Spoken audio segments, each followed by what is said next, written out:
Welcome to the next lesson of the Amazing Selling Machine, preparing your first FBA shipment.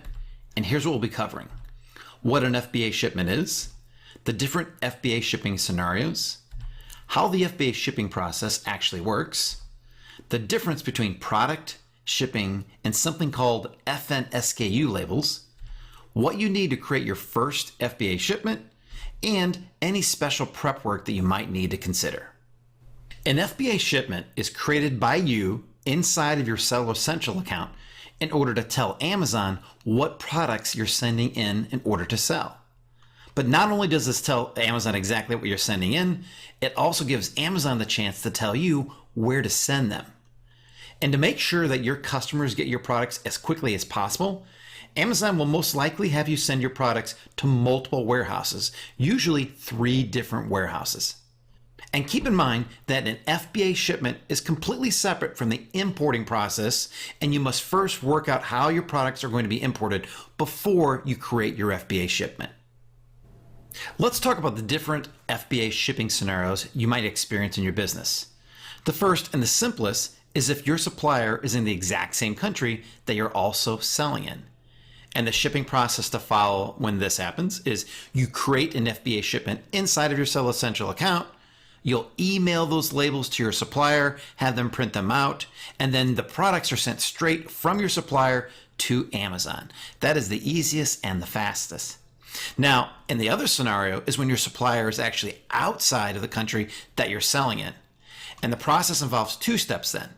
The first step is that you have to have your products imported first, either to your home using a forwarding service or to your freight forwarder's warehouse or to an inspection service.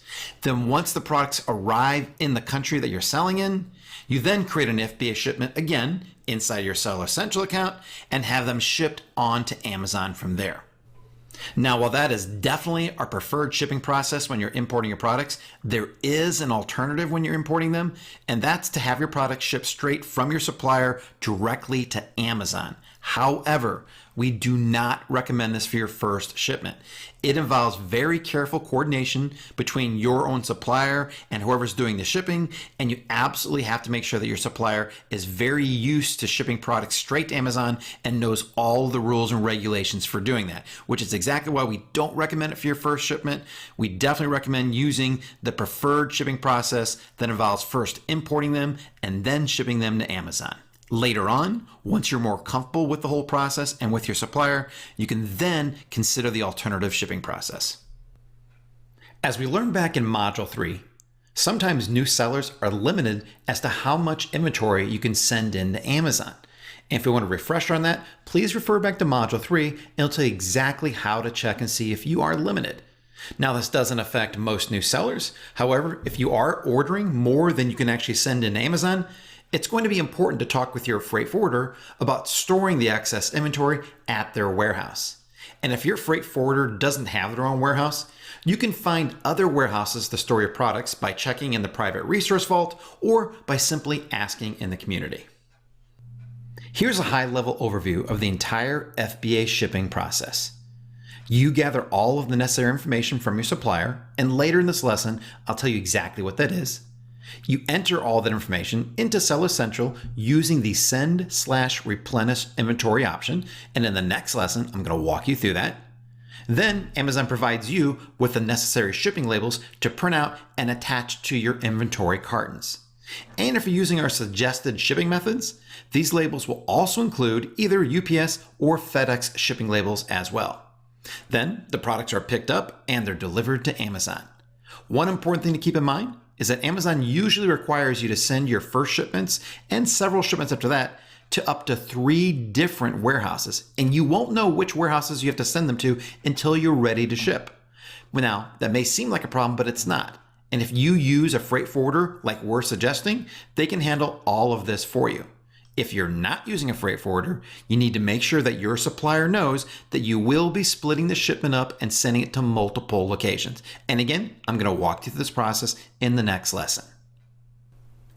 It can get pretty confusing talking about all the different types of labels that are involved in manufacturing and shipping private label products. It's even in the name, private label. So let's help clear that up right now and talk about all of them. First, there are product labels. And if your product comes in a bottle or in a bag, chances are that it'll have a label on it. And that label will have the product name, maybe the instructions, a UPC barcode, and any other information about the product that you want right on it. Next, there are shipping labels. Now, when your products are being shipped in cartons to Amazon, the cartons that they come in have to have a shipping label on them. These tell Amazon what products are inside, how many of them, and you create them right inside of your Cello Central account when you're setting up an FBA shipment. And when you're using our preferred methods for shipping, these shipping labels will also print out along with a UPS or FedEx shipping label. Next, there are FNSKU labels, which stands for Fulfillment Network Stock Keeping Unit labels. And I intentionally did not put that on the slide because you don't need to know that. No one calls them that. Everyone just refers to them as FNSKU. These are barcodes that are unique to Amazon, and these stickers are placed on each of your products and must cover up any UPC barcodes that are already on there. You tell Amazon that you're going to use these types of labels when you're setting up your listing for FBA and choosing the option of Amazon barcodes. Rich Henderson already showed you how to do this when you set up your quick product listing, so feel free to watch that lesson again if you need to. These can be generated when you're creating your FBA shipment or at any point in time from the Manage Inventory screen. They can be put on by your supplier, by your inspection or forwarding service, or even by yourself before you ship them to Amazon. Now, and you may hear people talk about this, these can be optional if you decide to use your manufacturer barcode, which is simply your UPC code when you're setting your product up for FBA. But just like Rich taught you, we recommend selecting Amazon barcodes because it makes sure that less problems can possibly happen down the road. Now here's what a UPC barcode looks like compared to an FNSKU barcode. This is the sample UPC barcode, similar to any barcode you'll see on billions of products sold all over the world. And then this is what an FNSKU barcode looks like. It's slightly different. And what happens is when your products arrive at Amazon, they're going to print out their own FNSKU stickers and put them right on top of the UPC barcodes on your products. Now, because of that, some sellers decide to include them directly on their packaging and not even have that UPC barcode on there, but we don't recommend that. The easiest option is to still use Amazon labeling service that we just talked about to have Amazon apply the FNSKU stickers and put them on top of your UPC when they arrive at Amazon. And we'll show you how to do that. So you're wondering probably, why do we tell you to put that UPC code on your product packaging if we're only going to then pay 20 cents to have Amazon cover it up? Well, because the FNSKU sticker is specific to each Amazon marketplace, and should you ever decide to sell elsewhere, another Amazon marketplace such as Europe or Japan or Australia, or if you ever decide to sell in Walmart or Target or some other store, you'll need the UPC code on there. So we're trying to get you set up for the future, which is why we recommend this option. If you do, however, want to incorporate the FNSKU into your product packaging and save yourself 20 cents, you can absolutely do that. Just keep in mind that you will need to update your packaging should you ever decide to sell in a different Amazon marketplace or outside of Amazon completely. Now, there is another type of label we want to talk about. It doesn't have a label in the name, but it's something called shipping marks. And suppliers will sometimes email and ask you what you want for your shipping marks. And shipping marks are simply anything that you want printed on the outside of the cartons or cases that your products are being shipped in.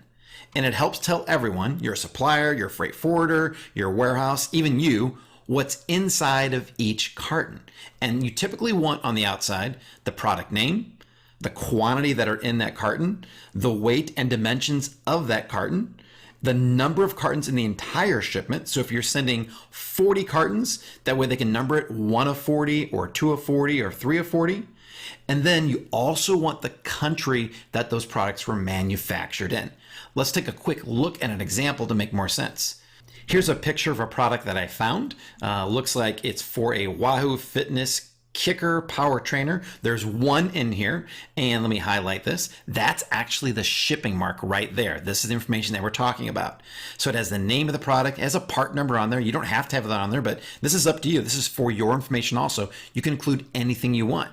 It has carton number. Now, normally your supplier would write in, this is carton number 1 of 40 or 3 of 40 to keep track of all the cartons that they have. It has the weight, does not have the dimensions.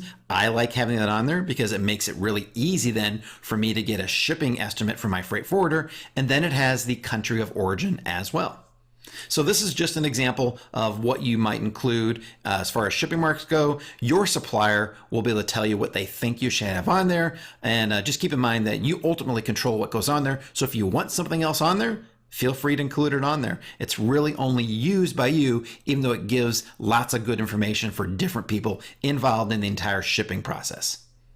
Now let's go over the exact information that you'll need in order to create your FBA shipment. You'll need to know the product that you're shipping, and your listing should have already been created when Rich showed you how to do that. You'll need to know the total number of units that you're sending in, the packaging dimensions for each product, the length, the width, the height, and the weight. And this is each individual product, not the carton that's being shipped in, but this is for the product itself. You'll also need to know the number of units that come in one carton. Then you'll need to know the weight of that entire carton where you're shipping multiple products. You'll need to know the address that they're being shipped from and any special prep requirements that might be necessary for your products. And let's talk about that right now. Some products on Amazon require certain types of preparations, such as poly bags, suffocation warnings on those poly bags, expiration dates on food or supplements, and several other things as well. Now, this prep work should be done prior to sending it to Amazon by your supplier or by an inspection service. Or you do have the option of Amazon doing some types of the prep work for a fee. Now, almost all suppliers are aware of any necessary type of prep because they've done this before. However, you still need to do your own research to see if your product requires any special preparation. The easiest way to do that is go into Seller Central, go to the help menu and search for packaging and prep requirements to see which products require prep and if Amazon can do that prep for you. Keep in mind that inspection and freight forwarding services can usually do any necessary prep for you as well. And coming up in the next lesson, we're going to do a full FBA shipment walkthrough together so you can see exactly what I've been talking about in this lesson. Head on over and I'll see you there.